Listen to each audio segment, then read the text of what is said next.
Our morning's exertions had been too much for my weak health, and I was tired out in the afternoon. After Holmes' departure for the concert, I lay down upon the sofa and endeavored to get a couple of hours' sleep. It was a useless attempt. My mind had been too much excited by all that had occurred, and the strangest fancies and surmises crowded into it. Every time that I closed my eyes, I saw before me the distorted baboon-like countenance of the murdered man. So sinister was the impression which that face had produced upon me that I found it difficult to feel anything but gratitude for him who had removed its owner from the world. If ever human features bespoke vice of the most malignant type, they were certainly those of Enoch J. Drebber, of Cleveland. Still, I recognized that justice must be done, and that the depravity of the victim was no condonement in the eyes of the law. The more I thought of it, the more extraordinary did my companion's hypothesis, that the man had been poisoned, appear. I remembered how he had sniffed his lips, and had no doubt that he had detected something which had given rise to the idea. Then, again, if not poison, what had caused the man's death, since there was neither wound nor marks of strangulation? But on the other hand, whose blood was that which lay so thickly upon the floor? There were no signs of a struggle, nor had the victim any weapon with which he might have wounded an antagonist. As long as all these questions were unsolved, I felt that sleep would be no easy matter, either for Holmes or myself. His quiet, self-confident manner convinced me that he had already formed a theory which explained all the facts, though what it was I could not for an instant conjecture.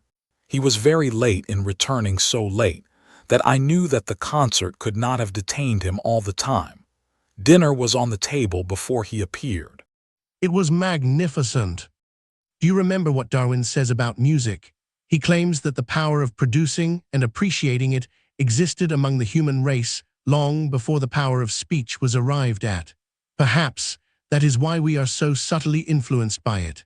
There are vague memories in our souls of those misty centuries when the world was in its childhood. That's rather a broad idea. One's ideas must be as broad as nature if they are to interpret nature. What's the matter? You're not looking quite yourself. This Brixton Road affair has upset you. To tell the truth, it has. I ought to be more case-hardened after my Afghan experiences. I saw my own comrades hacked to pieces at Maywin without losing my nerve. I can understand. There is a mystery about this which stimulates the imagination. Where there is no imagination, there is no horror. Have you seen the evening paper? No. It gives a fairly good account of the affair. It does not mention the fact that when the man was raised up, a woman's wedding ring fell upon the floor. It is just as well it does not. Why? Look at this advertisement. I had one sent to every paper this morning, immediately after the affair. He threw the paper across to me, and I glanced at the place indicated. It was the first announcement in the Found in Brixton Road this morning. A plain gold wedding ring found in the roadway between the White Hart Tavern and Holland Grove. Apply Dr. Watson, 221B, Baker Street, between 8 and 9 this evening. Excuse my using your name. If I used my own, some of these dunderheads would recognize it and want to meddle in the affair. That is all right. But supposing anyone applies, I have no ring. Oh yes, you have. This will do very well. It is almost a facsimile. And who do you expect will answer this advertisement? Why, the man in the brown coat, our florid friend with the square toes. If he does not come himself, he will send an accomplice. Would he not consider it as too dangerous? Not at all, if my view of the case is correct, and I have every reason to believe that it is. This man would rather risk anything than lose the ring. According to my notion, he dropped it while stooping over Drebber's body and did not miss it at the time. After leaving the house, he discovered his loss and hurried back, but found the police already in possession, owing to his own folly in leaving the candle burning. He had to pretend to be drunk in order to allay the suspicions which might have been aroused by his appearance at the gate. Now put yourself in that man's place. On thinking the matter over, it must have occurred to him that it was possible that he had lost the ring in the road after leaving the house. What would he do then? He would eagerly look out for the evening papers in the hope of seeing it among the articles found. His eye, of course, would light upon this. He would be overjoyed. Why should he fear a trap? There would be no reason in his eyes why the finding of the ring should be connected with the murder. He would come. He will come. You shall see him within an hour. And then, Oh, you can leave me to deal with him then. Have you any arms? I have my old service revolver and a few cartridges. You had better clean it and load it. He will be a desperate man, and though I shall take him unawares, it is as well to be ready for anything. I went to my bedroom and followed his advice. When I returned with the pistol, the table had been cleared, and Holmes was engaged in his favorite occupation of scraping upon his violin. The plot thickens. I have just had an answer to my American telegram. My view of the case is the correct one. And that is, My fiddle would be the better for new strings. Put your pistol in your pocket. When the fellow comes, speak to him in an ordinary way. Leave the rest to me. Don't frighten him by looking at him too hard. it is 8 o'clock now. Yes, he will probably be here in a few minutes. Open the door slightly. That will do. Now put the key on the inside. Thank you. This is a queer old book I picked up at a stall yesterday, De Jure Inter Gentes, published in Latin at Liege in the Lowlands in 1642. Charles' head was still firm on his shoulders when this little brown-backed volume was struck off. Who is the printer? Philippe de Croix, whoever he may have been. On the fly-leaf, in very faded ink, is written Ex Libris Guglielmi White. I wonder who William White was. Some pragmatical 17th-century lawyer, I suppose. His writing has a legal twist about it. Here comes our man, I think. As he spoke, there was a sharp ring at the bell. Sherlock Holmes rose softly and moved his chair in the direction of the door. We heard the servant pass along the hall and the sharp click of the latch as she opened it. Does Dr. Watson live here? Asked a clear but rather harsh voice. We could not hear the servant's reply, but the door closed, and someone began to ascend the stairs. The footfall was an uncertain and shuffling one. A look of surprise passed over the face of my companion as he listened to it. It came slowly along the passage, and there was a feeble tap at the door. "Come in." At my summons, instead of the man of violence whom we expected, a very old and wrinkled woman hobbled into the apartment. She appeared to be dazzled by the sudden blaze of light, and after dropping a curtsy, she stood blinking at us with her bleared eyes and fumbling in her pocket with nervous, shaky fingers. I glanced at my companion, and his face had assumed such a disconsolate expression that it was all I could do to keep my countenance. The old crone drew out an evening paper and pointed at our advertisement. It's this as has brought me, good gentleman, She said, dropping another curtsy. a gold wedding ring in the Brixton Road. It belongs to my girl Sally, as was married only this time 12-month, which her husband is steward aboard a Union boat, and what he'd say if he come 'ome and found her without her ring is more than I can think, he being short enough at the best o' times, but more especially when he has the drink. If it please you, she went to the circus last night along with. Is that her ring? The Lord be thanked. Sally will be a glad woman this night, that's the ring. And what may your address be?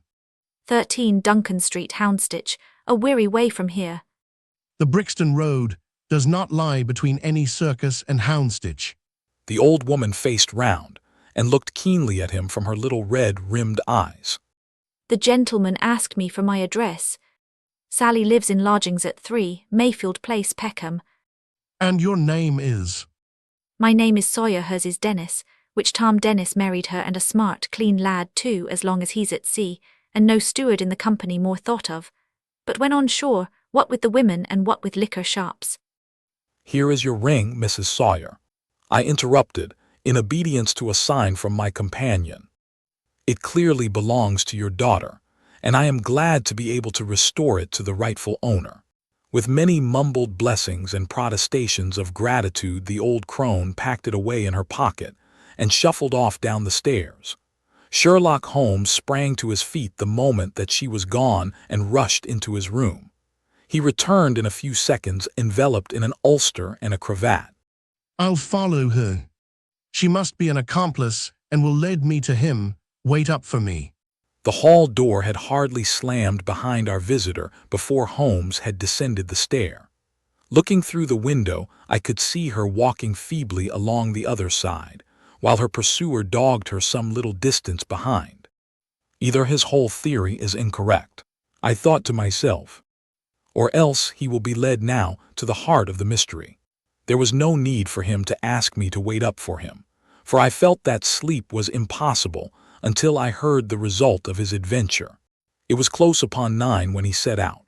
I had no idea how long he might be, but I sat stolidly puffing at my pipe and skipping over the pages of Henry Murger's Vie de Bohème. 10 o'clock passed, and I heard the footsteps of the maid as they pattered off to bed. 11, and the more stately tread of the landlady passed my door, bound for the same destination. It was close upon 12 before I heard the sharp sound of his latch key. The instant he entered, I saw by his face that he had not been successful. Amusement and chagrin seemed to be struggling for the mastery, until the former suddenly carried the day, and he burst into a hearty laugh. "I wouldn't have the Scotland Yarders know it for the world. I have chaffed them so much that they would never have let me hear the end of it. I can afford to laugh because I know that I will be even with them in the long run." What is it then? Oh, I don't mind telling a story against myself. That creature had gone a little way when she began to limp and show every sign of being footsore. Presently she came to a halt and hailed a four-wheeler which was passing. I managed to be close to her so as to hear the address, but I need not have been so anxious, for she sang it out loud enough to be heard at the other side of the street. "Drive to 13, Duncan Street, Houndsditch," she cried. This begins to look genuine, I thought, and having seen her safely inside, I perched myself behind. That's an art which every detective should be an expert at. Well, away we rattled, and never drew rein until we reached the street in question. I hopped off before we came to the door and strolled down the street in an easy, lounging way. I saw the cab pull up. The driver jumped down, and I saw him open the door and stand expectantly. Nothing came out, though. When I reached him, he was groping about frantically in the empty cab and giving vent to the finest assorted collection of oaths that ever I listened to. There was no sign or trace of his passenger, and I fear it will be some time before he gets his fare. On inquiring at number 13, we found that the house belonged to a respectable paper-hanger named Keswick, and that no one of the name either of Sawyer or Dennis had ever been heard of there. You don't mean to say that tottering, feeble old woman was able to get out of the cab while it was in motion, without either you or the driver seeing her? Old woman be damned. We were the old women to be so taken in. It must have been a young man, and an active one too, besides being an incomparable actor. The get-up was inimitable. He saw that he was followed, no doubt, and used this means of giving me the slip. It shows that the man we are after is not as lonely as I imagined he was, but has friends who are ready to risk something for him. Now, doctor, you are looking done up. Take my advice and turn in. I was certainly feeling very weary, so I obeyed his injunction. I left Holmes seated in front of the smoldering fire, and long into the watches of the night I heard the low, melancholy wailings of his violin, and knew that he was still pondering over the strange problem which he had set himself to unravel.